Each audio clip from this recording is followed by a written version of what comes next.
Welcome back, everyone, to one of the most important videos I will probably make in my YouTube property investor life. And that is everything to do with the budget changes that have happened on Tuesday. I'm recording this video on Wednesday night with the intention of this video coming out on Saturday or Sunday. Now, this is essentially my reaction, my initial thoughts on what I think will actually happen because of these changes. And I want to be very clear, this video isn't a video about my strategy per se. In fact, I'll have a part 2 to this video about my strategy, about the markets that I'll be targeting and where exactly I'll be going on from here. And the reason I want to take some time is because I never do anything reactionary. I always take time to reflect on myself, my own portfolio, and where I want to go and how best I can use the laws in my favor to achieve my long-term goals and vision. And so this video is really what I think of the budget, its changes, and the real world impacts we are going to see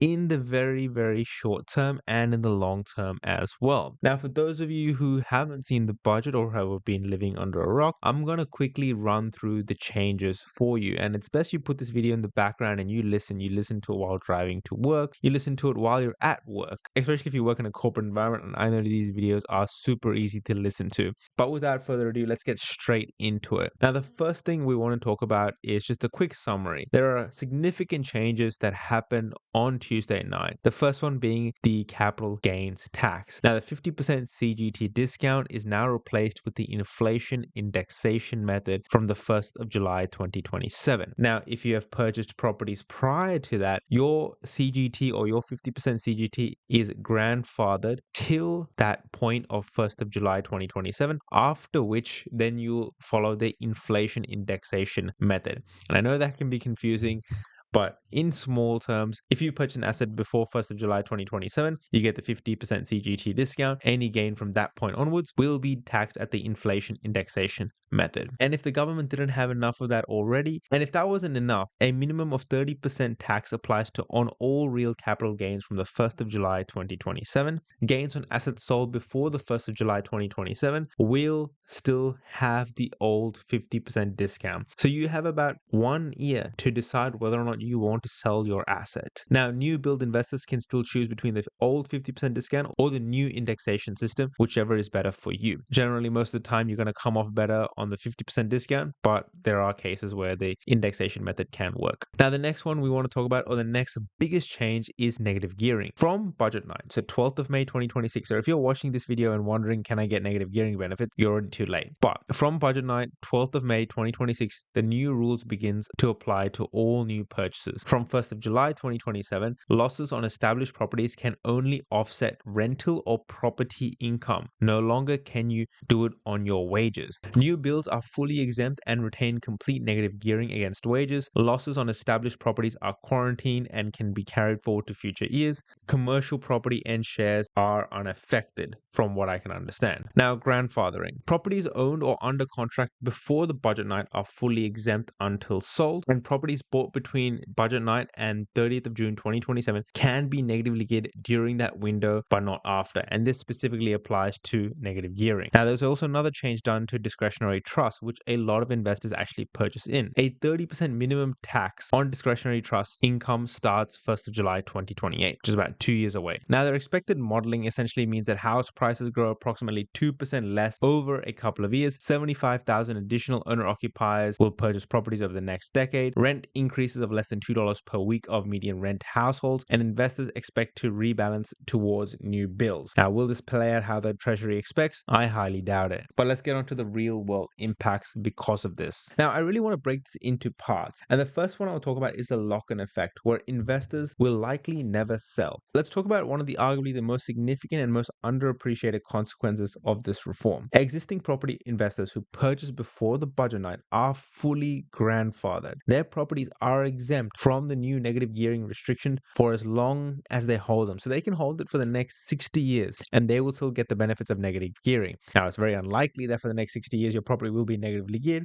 but you still get those benefits. Now, the problem is the moment they sell, that protection is gone forever. Any new property they purchase will be subject to the new regime of no more negative gearing. So that means all the investors who have negative gearing at this point in time will likely never sell their investment asset asset at least for the next 5 to 6 years, depending on when they purchase that asset. And selling your established property means you permanently surrender one of the most valuable tax concessions in Australian history. So the rationale for most investors is that they will never sell. They will hold the property indefinitely. They'll also likely pass it on to their children. They will do whatever it takes to keep that grandfather protection, in my opinion. And that will lead to a decrease in the amount of established property supply there is, not necessarily increases it. Now, that obviously also depends on where exactly the property is and the typical market. Because remember, all markets don't move alike. There are micro movements in different markets and supply in different areas. So no two markets will follow exactly to each other. And then the other point of this as well is that the investors who have purchased properties will continue to hold their properties even if the CGT discount does not apply after 2027. Because there are a lot of investors who have purchased assets prior. They purchased in 2010, 2020, some even before 1985. So they still get the 50% CGT discount all the way until 1st of July 2027, after which they get the inflation indexation method from the value gained after 1st of July 2027. So they get the CGT benefit and then they have to pay a little bit more tax. So it still doesn't make sense to sell the asset, to go through the whole property transaction process of selling your property, paying transaction costs, and going and buying another investment property, paying stamp duty, and not getting any of the benefits that they generally had over the past 10 years, 10, 20 years.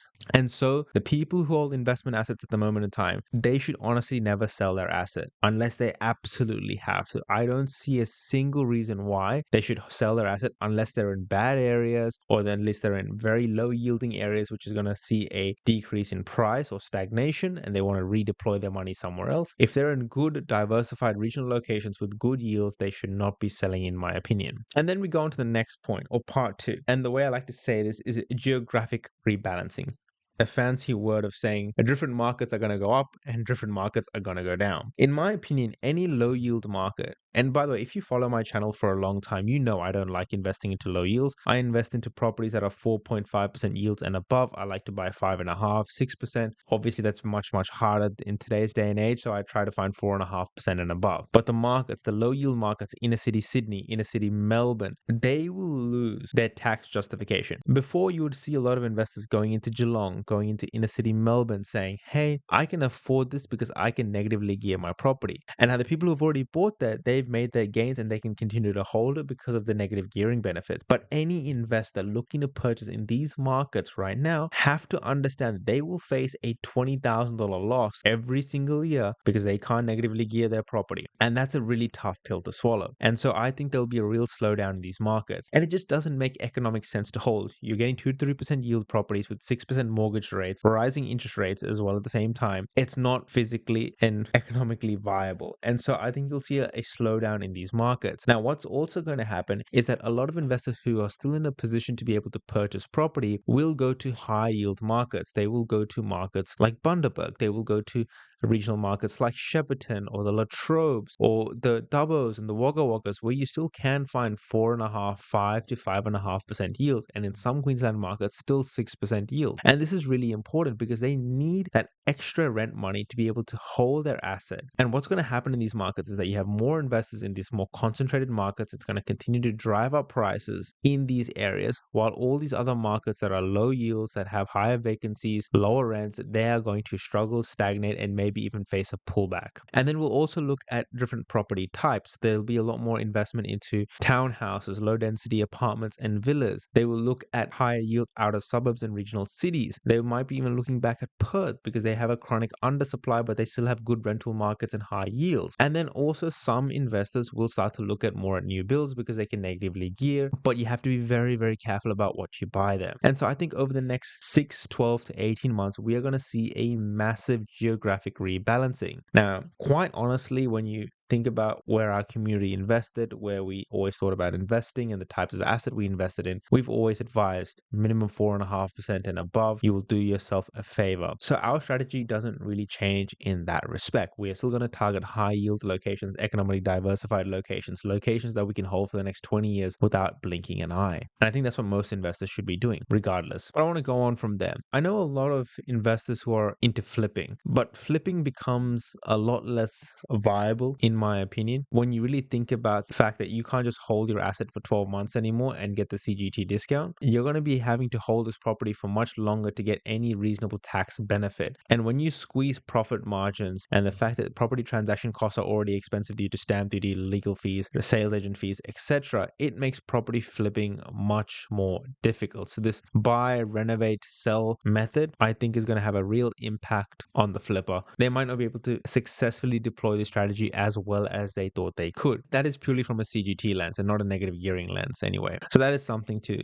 consider as well. If you're looking to flip assets, you really have to run the numbers even more carefully at this point in time, because you may not come out with the profit with the amount of work that you think it takes to flip an asset. The next one I want to talk about is the rents are going up, in my opinion. I don't see how the government can forecast and expect that rents will be less than $2 per week. Maybe in some areas, sure, great. Some areas that have very high vacancy rates and have an oversupply, yeah, sure, they might be $2 per week. But in those markets where there is very tight vacancy rates, where rents are already rising, when you take off more supply off the market, it's just going to cause more rent prices to go further up. And don't get me wrong, like, you don't have to look very far. If you look at some of these locations in Queensland, the vacancy rates are so low, rents are still going up, and that's without any of the issues that the budget just brought. And now when you take in the fact that investors are unlikely to sell their investment properties to owner occupiers and they want to capitalize on the negative gearing and CGT benefits being grandfathered, it's only going to cause rent prices to increase. And once rent prices get to a certain point, the yields start to increase, investors are once again attracted to that area, and then you get this little cycle happening all over again.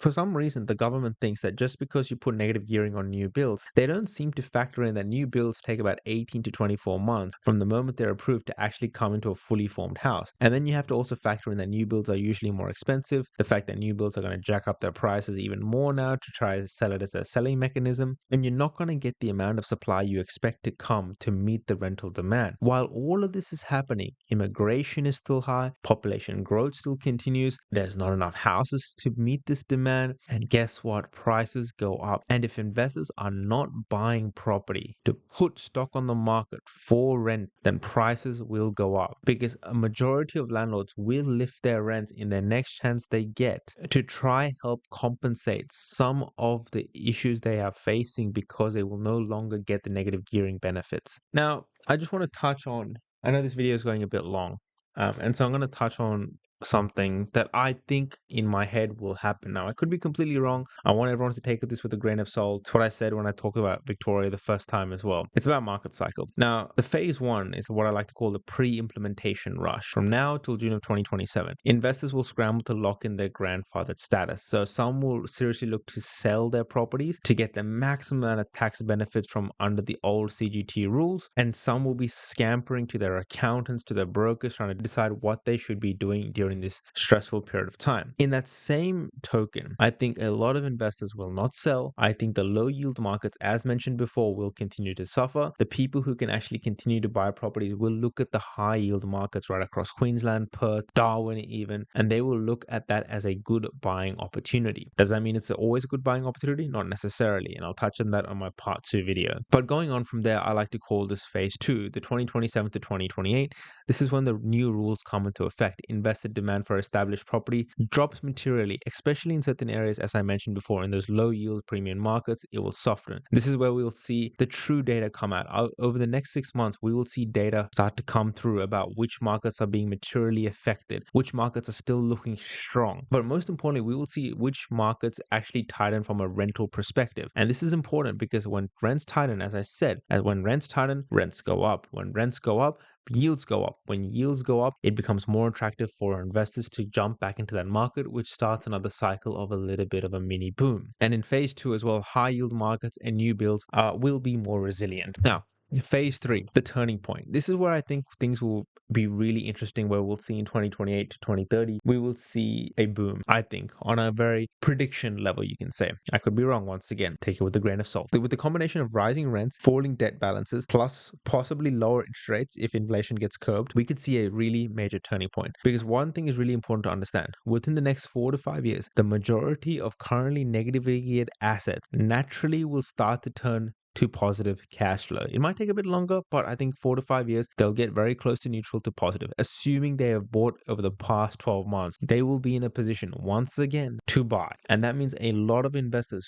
who are holding back because their properties were negatively geared and they couldn't afford another one, their properties become positive. They have a lot more borrowing capacity to borrow again to purchase more assets. And their concession of negative gearing is no longer needed because their property has become profitable. Investors who are cash flow stressed are now cash flow positive, and all the incentive to sell disappears completely. Established stock remains off the market, rental income compounds, the wealth advantage and yields will continue to improve as rents rise against stable capital values. And so when you combine all of this together with the slowdown of market over 2027, 2028, properties become positively geared after being negatively geared for the past couple of years, and investors once again having greater borrowing capacity, I think we will see a strong market return about 18 months from now, 18 to 24 months from now. Remember, guys, not all markets move in unison. It's very important that you pay attention to the data. It's very important you take your time with your investment decisions. Right now, the biggest takeaway I can say from you guys, the inner city suburbs, the low yield markets, the inner city Melbournes, the inner city Sydneys, the properties on 2 to 3% yields, we're not going to see the investor activity we saw over the past 12 to 18 months. That will be sapped dry. So if there's anything you take away from this video, take that away. Focus on high yield, economically diversified markets that you can hold for the next 10, 20 years. It's the same advice I gave 24 months ago when I started this YouTube channel. It's the same advice I am giving now. But I will give a deeper dive strategy breakdown in a part 2 of this video. Till next time, enjoy your weekend, guys. And please, please, please get off YouTube and enjoy your life. Till next time, thank you very much.